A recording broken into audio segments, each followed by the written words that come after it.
সবাই তো চিনেন না, সবাই চিনেন কম বেশি, হয়তো বা কেউ দেখছেন কেউ দেখেন নাই, কিন্তু সবাই আমার বাবাকে চিনেন। উনি একজন ভালো মানুষ হিসেবে আপনারা চিনেন না ওনাকে? কেউ সবাই কোনো না কোনোভাবে উপকৃত হয়েছেন না, তার মাধ্যমে উপকার করছে। আপনারা কি চান উনি আবার উপজেলা চেয়ারম্যান হয়ে নির্বাচিত হোক? তাহলে আপনারা কি সবাই রোহনদামার্কায় ভোট দিবেন? ইনশাআল্লাহ। যদি আমার বাবাকে ভালো মানুষ মনে করেন, যদি ওনাকে একজন যোগ্য প্রার্থী মনে করেন, যদি মনে করেন যে আপনাদের এলাকা থেকে উনি উপজেলা চেয়ারম্যান নির্বাচিত হলে আপনাদের সম্মান আরও বাড়বে, বা যেই সম্মানটা বিগত দিনে ছিল সেই সম্মান বজায় থাকবে, তাহলে সামনের রবিবারে যেই ভোট অনুষ্ঠিত হতে যাচ্ছে, যদি মাঝখানে কোনো ঝড়ঝাপটা না হয়, তাহলে আর তালিকা যাবে না। একটা ভালো রোববারে নির্বাচন, আপনারা সবাই ভোট দিতে এসে আমার বাবাকে সবাইকে আমি কথা বেশি বলবো না, সবাইকে অনুরোধ করবো ভোট কেন্দ্রে যাওয়ার সময় ভোটার আইডি কার্ড আছে ভোটার আইডি কার্ড না নিলে ভোট দিতে দিবে না। সবাই যারা পুরুষ মহিলা আছেন আগের দিন রাত্রেই ভোটার আইডি কার্ডটা রেডি করে রাখবেন, যাতে পরদিন ভোট কেন্দ্রে যাওয়ার সময় ভুল না হয়। আর অনেকেই কথায় কান দিবেন না, এগুলা গুজব।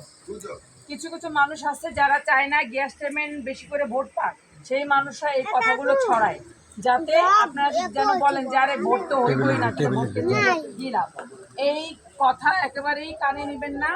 আপনারা সবাই সবার জায়গা থেকে যদি মনে করেন যে গ্যাস চেয়ারম্যানকে ভোট দিয়ে নির্বাচিত করা আপনার দায়িত্ব, তাহলে আপনারা সবাই মা বোন যারা আছেন সবাই মিলে সকাল ভোট কেন্দ্রে গিয়া ভোটটা দিবেন।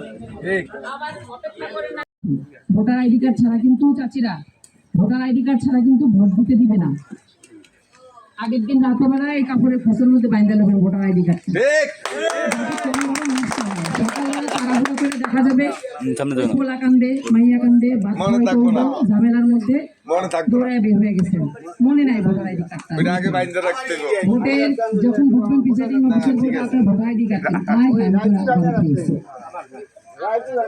মনে কি চাইবো আবার যায় ভোটার আইডি কার্ড নিয়ে আসি, বার্তা নেবেন যাইবেন না মনে রাখেন তো আইসা আছে ওকে যে আরে আবার যাবো ভোট দিতে, আমার একটা ভোট না দিলে কি হয়েছে, থাক না যাই। এটা করা যাবে না, আল্লাহ রাস্তায় এটা করা যাবে না।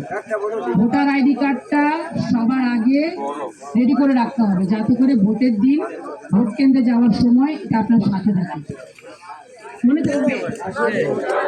আপনাকে তো রাখবে, কারণ জিতলে কেন আসবে, জিতলে সে আপনাকে সমর্থন শুরু থেকে আজকে পর্যন্ত ছিল, এবং আমি বিশ্বাস করি এটা ভবিষ্যতেও থাকবে, থাকবে না।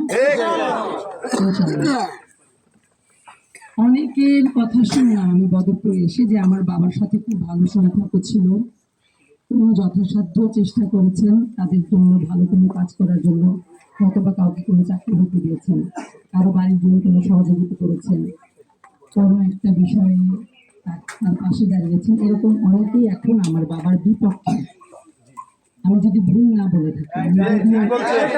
যদিও আমি আপনাদের এই এলাকার অনেক পলিটিক্সের ব্যাপার জানি না, কারণ আমি যেহেতু পলিটিশিয়ান না, আমি জানি না, কিন্তু আমি তো শুনি, আমি অনেকদিন ধরেই বদরপুরে আসছি, 22 তারিখ থেকে আমি আসা যাওয়া করতেছি এখানে, অনেকগুলো জায়গায় আমি উঠান বৈঠক করছি এবং অনেকে আমাকে অনেক কিছু বলছে। তো হিসাব নিকাশ করে দেখলাম ঠিক যেই মানুষগুলোকে আমার বাবা উপকার করছে সেই মানুষগুলাই বেইমানি করছে। দূরে সরা বলবো না, এটা হচ্ছে বেইমানি করে। আর যাদের জন্য আমি অনেকে আমি কিছুই করতে পারিনি, শুধু হেসে একটু সালাম দিচ্ছে, তারা যান প্রাণ উজাড় করে দিয়ে এখন আমার বাবার পাশে আছে।